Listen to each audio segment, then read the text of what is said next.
A question that some might think of, talking about the problems when close relatives marry. Of course, Adam and Eve's children had to marry siblings. Just make a comment on that. Yeah, I'll say a couple things, and then Matt, feel free to respond as well. This is a common objection, Ross. This is a great question, an excellent question. I've done, and so has Matt, we've done several debates over the years. We actually have one coming up in about a week with prominent evolutionists, and they almost always bring up that objection. Well, you have Adam and Eve, which are just two people, and so they'd have to have kids, and their kids would have to marry close relatives, and the same thing would apply to the flood bottleneck with Noah's family. And so they would, this would be inbreeding. So how did they not go extinct? Well, there's a couple important issues here, a couple ways to answer this. At creation, if you remember in my presentation, I talked about how Adam and Eve would have been created with design diversity. They'd be front loaded with pre-existing functional, beneficial DNA differences. They'd be free from mutations. So Adam and Eve would have no mutations. Inbreeding reveals the hidden reservoir of genetic mistakes. So these genetic mutations come about through close intermarriage and result in genetic disease. Adam and Eve would have had no mutations. And so there'd be no inbreeding problem. And it's pretty clear biblically that there would have been rapid and exponential population growth. So even though you have a bottleneck at creation, Ross, it'd be one generation followed up by rapid and exponential population growth. And so really no negative effects. And then at the flood, there'd probably be very little mutations accumulated over those couple thousand years because you'd have more of a pristine environment, more DNA repair enzymes. So after the flood, that was also one generation followed up by rapid and exponential population growth. So the effects of inbreeding would have probably been minimal. They would have been there a little bit after the flood because some mutations would have accumulated since creation, but it would have been minimal. But with the evolutionary model, here's the last thing I'll say, Matt, feel free to add whatever you'd like to. The evolutionary model, as I was explaining in my presentation, Ross, they have an extended bottleneck, which is why their out of Africa story, it's unrealistic. It's not feasible because they're the ones that would have a severe inbreeding problem. Absolutely. Matter of fact, if you guys can see my screen, I'm going to show you that it was in Leviticus where the law finally came up, but we also have examples in the animal kingdom, because remember, there was a global flood bottleneck, which would also have reduced all the animals to inbreeding. So do we find that that's a problem? We actually don't. And we know this from real world observations where animals are dropped off on islands and left. And why they're dropped off, probably for whatever reason. There could be multiple, but here's a single pair of sheep that happened to. There's a stick insect called the three types of lobsters, but they're actually insects. They had no problem regrowing. There's finches founded by a single pair. They had no problem. There's 24 rabbits that were dropped off in Australia. There are 200 million of them today. Here were 5 deer, 1 male and 4 female. They now are the highest species in Finland. You can hunt them all you want because there's so many. There were 14 bison, left on Catalina Island for a movie film, and then they just left them. They grew to 600, no problem, no inbreeding issues whatsoever.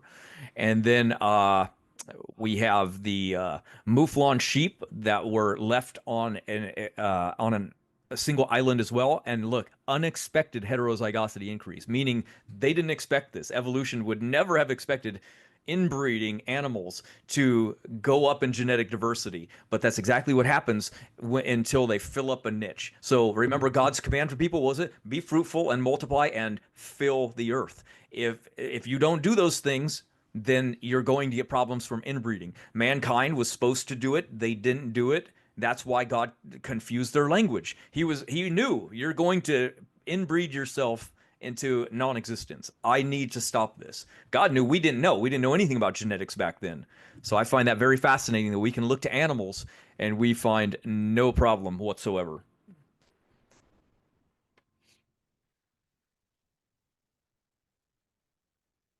Question? Go ahead. Yeah, where do these mutations come from? Great That's a question. good, yeah, that's a good question, Matt. I'll give a couple thoughts and then you can answer as well. So mutations definitionally are alterations in the nucleotide sequence of DNA. So you got ATCG, and so it would be an alteration of one of those DNA letters, but it's analogous to a spelling mistake. So a typographical error in a book, that's basically a mutation. And there's this problem of genetic entropy. And we've discussed this. I know Ross has as well. It's a major problem to evolutionists because it's the fact that mutations accumulate. Most of them are deleterious. The mutation rate, so you're getting roughly 100 to 200 typographical errors. So these spelling mistakes every single generation. It happens because, as I was explaining in the presentation, the DNA repair enzymes don't work perfectly. And so there's errors that accumulate. And for the evolutionists, that's a problem because most of those are unselectable. Selection can't see them. And so they accumulate, they spread, they degenerate. And last thing I'll say, because this is an important issue, now that we know that the vast majority of the genome is functional rather than junk, that means these deleterious mutations erode genetic functionality even more. Evolutionists, they require genomes of junk in order that the high mutation rate, when those mutations hit, according to them, junk regions, they become neutral. But now that we know the vast majority of the genome is functional, they're not neutral. They're nearly neutral. They're slightly deleterious. It's very similar to rust on a car. You can't see each rust molecule. It's inconsequential to the car, but over time, the rust builds up and destroys the car. And so mutations are a huge, huge problem for evolution. Matt, any thoughts, brother?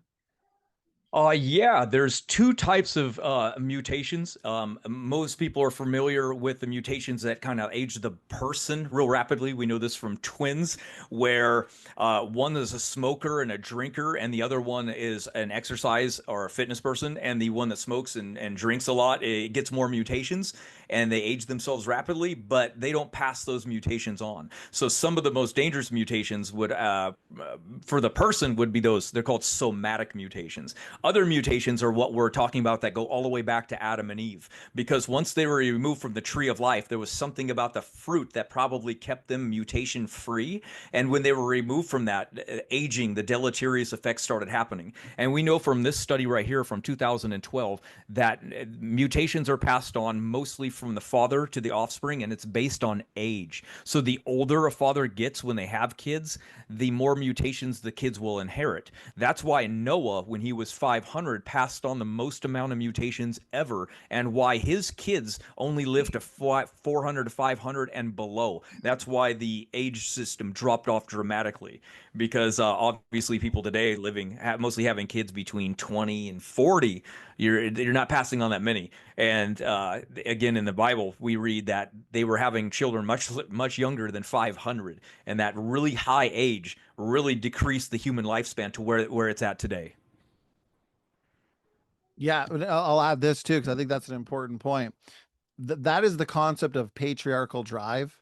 Dr. Rob Carter does a really good job explaining it, where Shem, Ham, and Japheth could have been genetic poison to the human population post-flood. Because if you're having kids, if you're hundreds of years old and you're having kids, well, that means a man is accumulating more mutations, and now more mutations are being flooded into the next generation. And so on a phylogenetic tree, you could have a long branch. Matt, does this make sense? You'd have a long branch where the evolutionist would say, oh, that's a lot of time. That's a lot of mutations accruing over time, where actually, no, it could be a single generation because that individual lived to 400 or 500, had a kid, and passed on a lot of mutations.